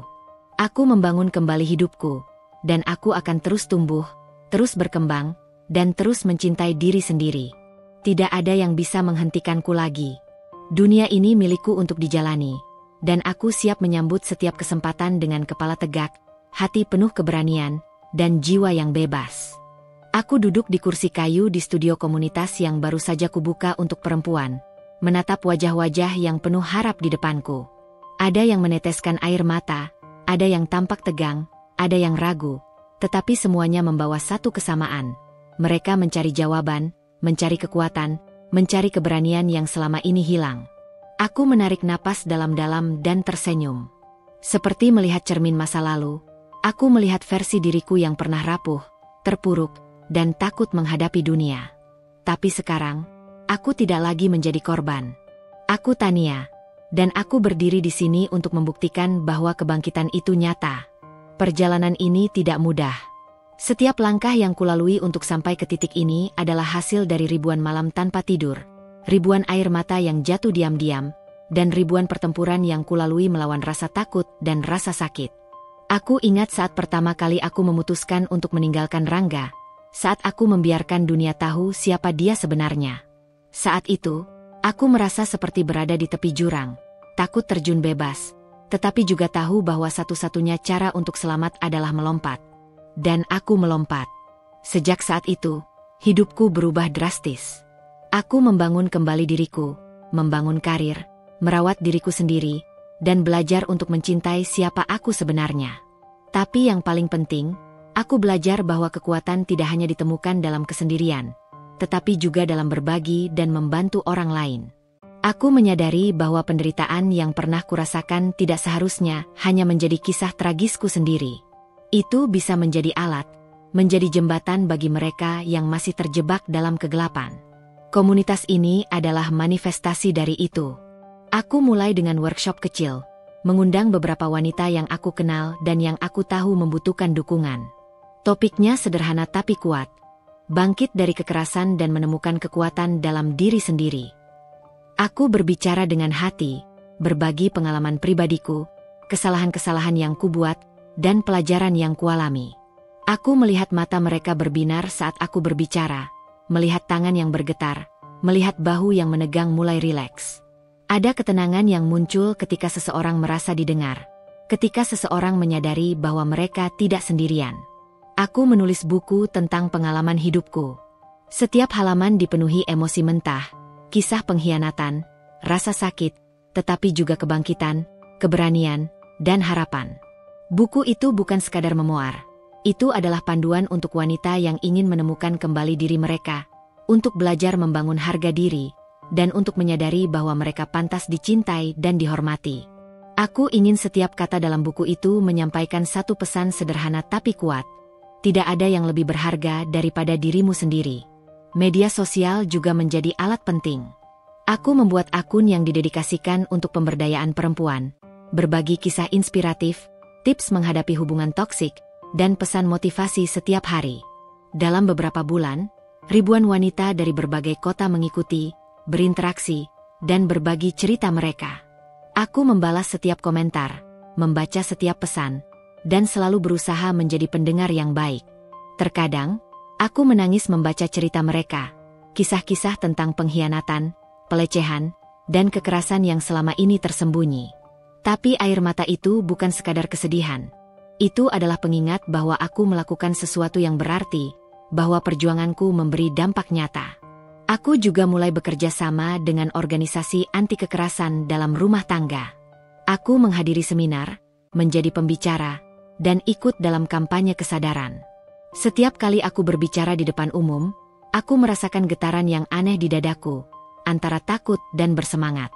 Aku takut membuat kesalahan, takut kata-kataku tidak cukup, takut orang tidak mempercayaiku. Tapi setiap kali aku melihat seorang wanita menangis karena lega atau tersenyum karena menemukan harapan, semua rasa takut itu hilang. Aku tahu ini adalah misi hidupku. Tidak hanya itu, aku mulai mendampingi kasus-kasus tertentu secara pribadi. Ada seorang wanita muda yang dipukuli oleh suaminya, seorang ibu yang diintimidasi oleh pasangannya, seorang pekerja yang dilecehkan di tempat kerja. Aku duduk bersamanya, mendengarkan ceritanya, membantu menyusun rencana, dan memberikan dukungan moral. Kadang aku menemani mereka ke kantor polisi, kadang hanya menemani mereka agar merasa tidak sendirian. Setiap langkah kecil itu memberi rasa bangga yang luar biasa. Aku merasa hidupku kini bukan hanya untuk diriku sendiri, tapi untuk mereka juga. Kebangkitan ini juga menuntut aku untuk menghadapi trauma masa lalu secara langsung. Aku mulai terapi intensif, membicarakan semua hal yang dulu kusimpan dalam diam. Awalnya sulit, sangat sulit. Mengingat rasa malu, rasa takut, rasa sakit yang dirasakan saat Rangga menyiram wajahku, saat Rifda menertawakan, semua itu muncul kembali. Tapi aku tidak lari. Aku belajar untuk memaafkan diri sendiri karena pernah merasa lemah, belajar menerima masa laluku tanpa menghakimi, dan belajar bahwa memaafkan tidak berarti melupakan, tetapi melepaskan diri dari belenggu masa lalu. Aku juga menemukan kebahagiaan sederhana. Aku belajar menikmati pagi tanpa tekanan, menulis jurnal tanpa menghakimi diri, menikmati kopi di pagi hari sambil membaca buku favorit, berjalan-jalan di taman, bahkan menonton film sendirian tanpa merasa kesepian. Kebahagiaan bukan tentang orang lain atau status, tapi tentang kedamaian dalam diri sendiri. Aku menemukan itu perlahan-lahan, momen demi momen, dan setiap kali aku merasakannya, aku bersyukur. Kehidupan sosialku pun berubah.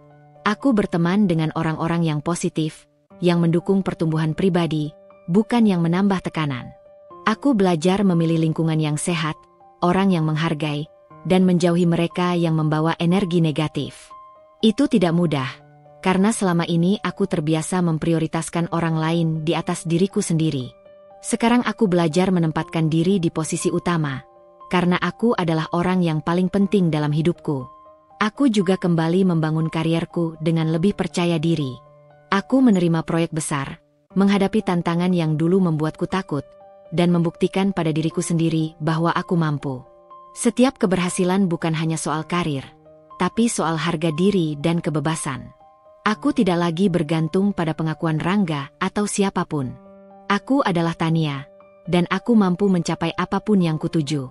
Yang paling membanggakan adalah ketika aku melihat dampak dari perjuanganku. Seorang wanita yang dulu takut berbicara sekarang berdiri di depan kelompok, berbagi kisahnya, dan tersenyum karena merasa kuat. Seorang ibu yang dulu merasa tidak berdaya kini menatapku dengan mata berbinar, mengatakan bahwa aku memberinya harapan. Aku menangis di balik layar, bukan karena sedih, tetapi karena aku tahu perjuanganku tidak sia-sia. Kebangkitan ini juga membuatku lebih bijaksana. Aku belajar menilai orang, situasi, dan diriku sendiri dengan lebih jernih. Aku tidak lagi mudah terprovokasi, tidak lagi terseret drama orang lain, dan tidak lagi membiarkan emosi negatif menguasai. Aku belajar untuk mengambil jarak, merenung, dan bertindak dengan kepala dingin. Itu membuat hidupku lebih tenang dan damai. Di setiap langkah kebangkitan ini, aku selalu mengingat satu hal. Tujuan hidupku bukan hanya untuk bertahan, tetapi untuk memberikan arti bagi orang lain. Aku ingin menjadi suara bagi mereka yang tidak bisa bersuara, menjadi cahaya bagi mereka yang tersesat dalam kegelapan, dan menjadi bukti bahwa setiap wanita berhak untuk bangkit dan menemukan kebahagiaan sejati. Suatu sore, aku menatap matahari terbenam dari balkon kantor komunitas. Aku merasa damai. Bayangan masa lalu yang dulu begitu menakutkan kini hanya menjadi pelajaran. Rasa sakit yang dulu menghantuiku kini berubah menjadi kekuatan. Aku merasa utuh, bahagia, dan siap untuk masa depan. Dunia di depanku terbentang luas, penuh kemungkinan, dan aku tahu aku memiliki kemampuan untuk menaklukkan semuanya. Aku Tania. Aku bangkit dari abu masa lalu. Aku menemukan kekuatan dalam diri sendiri, menemukan tujuan hidup yang baru, dan menemukan kebahagiaan sejati. Aku tidak lagi menjadi korban. Aku adalah suara, cahaya, dan inspirasi bagi mereka yang membutuhkan. Setiap langkahku kini bukan hanya tentangku, tapi tentang ribuan wanita yang berjuang untuk hidup, cinta, dan kebebasan mereka. Kebangkitan ini adalah kemenangan. Bukan kemenangan atas Rangga, bukan kemenangan atas Rifda, bukan kemenangan atas orang lain, tetapi kemenangan atas diriku sendiri. Kemenangan atas rasa takut, rasa sakit, dan keraguan yang selama ini membelengguku. Aku hidup, aku bangkit, aku bersinar. Dan itu baru permulaan.